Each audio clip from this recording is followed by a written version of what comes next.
Okay, ladies and gentlemen, the first place we stopped at was a model.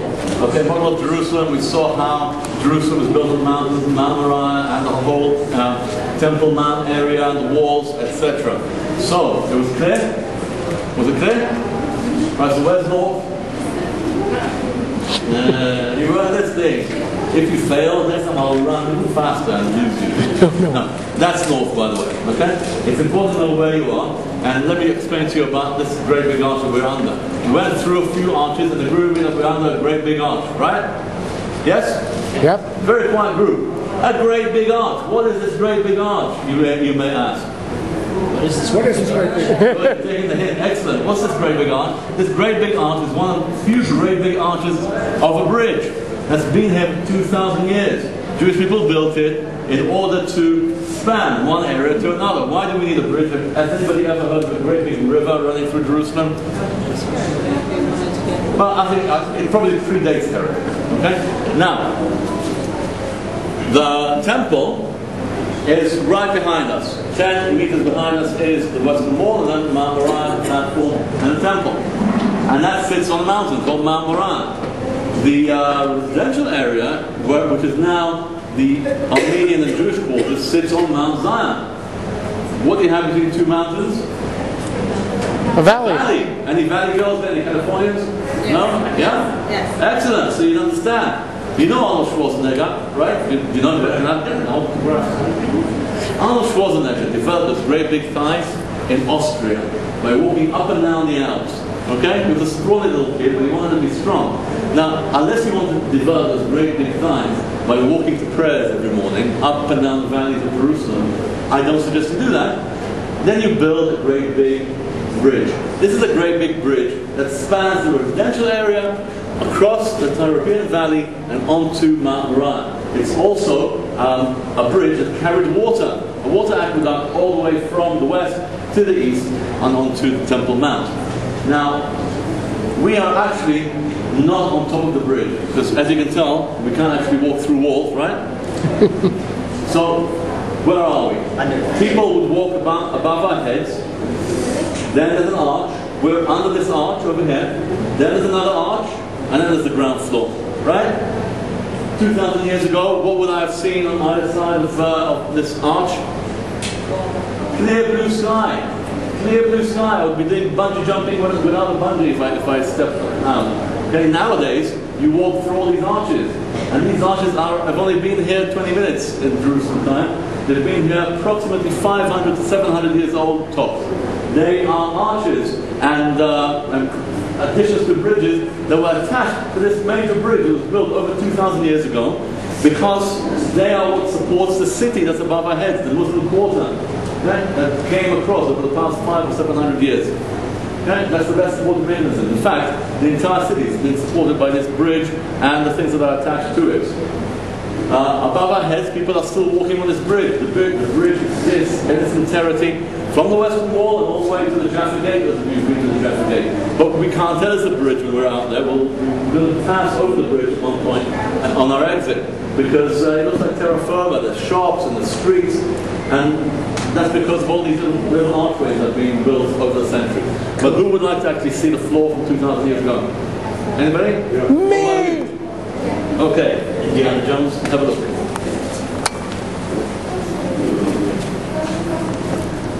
Oh, far out. There it is. Oh, there it is. Where? What, the white stuff? Okay, ladies and gentlemen, what you see here is a model of the second temple as it was 2,000 years ago in its heyday before its destruction in the year 70. Now, to point out a few features. This is the main building of the temple, the heart of the temple, called the heart of the sanctuary, a magnificent building sitting on the peak of Mount Moriah, about 50 meters tall. It's about 150 feet, those who are not metric. The back room over here is the Holy of Holies, open only on one day a year, on the Day of Atonement, the holiest day, by the holiest man, the high priest, after he goes through many stages of ritual purification. It's a very, very holy space.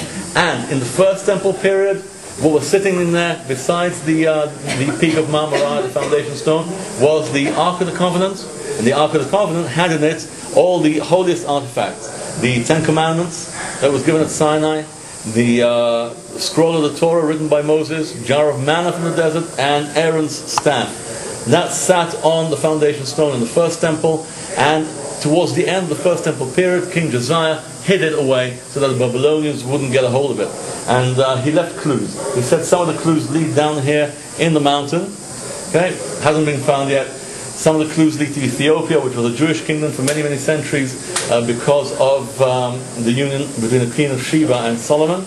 And a lot more of the clues actually lead to Steven Spielberg nowadays because, you know, he has a pretty good Ark of the Covenant in the Smithsonian nowadays. Who knows? Who knows? One day we'll find out where it is. But ladies and gentlemen, this is the Western Wall. This is all 1,600 feet of Western Wall. It's half a kilometer of Western Wall. It's a long wall, and all exists today, all the length. But the height doesn't exist. It's all under the ground stuff. That's right. We're going to be walking through most of it today.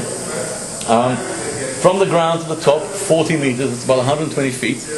Very, very high wall. The top layer of the wall is made to look like columns. Doesn't exist anymore, apart from a very, very small section in the northwest covered by a building, a residential building, so we can't actually see it. But we have quite a bit of the lower floors.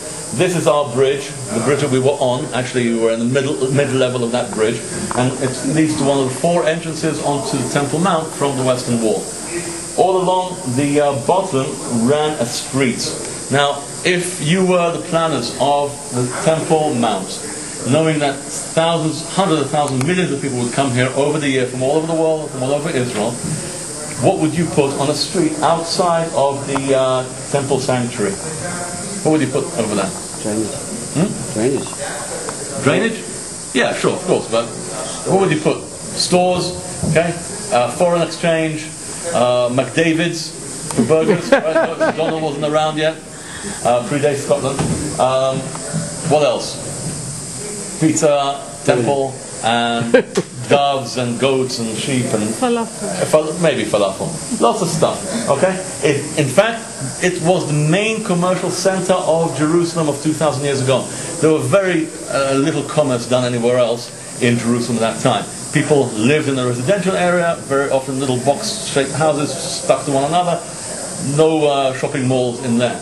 But here, this was the shopping mall. This is the main commercial center of Jerusalem. Do you know what that street was called? No idea? No. Oh, come on. Wall Street. Wall Street. The main commercial center of Jerusalem. Okay? Main commercial center of Jerusalem, Wall Street. Okay? That's what there was outside. In fact, if you were to come here 2,000 years ago to the Western Wall, you'd find nobody sticking little notes in the wall unless they wanted to be slapped by a shopkeeper. Okay? Because there were shops all along the Western Wall and on both sides of the street. Okay? That's what there is. It's a non-sanctified area. So, let's just go on with a little understanding of where we are. You see that? This is what you see as the Western Wall outside. Okay, that's all the Western Wall you see, but it's only a very, very small portion. In fact, about 1/9 of the Western Wall. That's it. Okay, so you get an impression. We have about 60 feet of floor and about 18 meters of stone. That's what's visible outside. Until 1967, also that wasn't visible. We had a little tiny, tiny area about this big over here.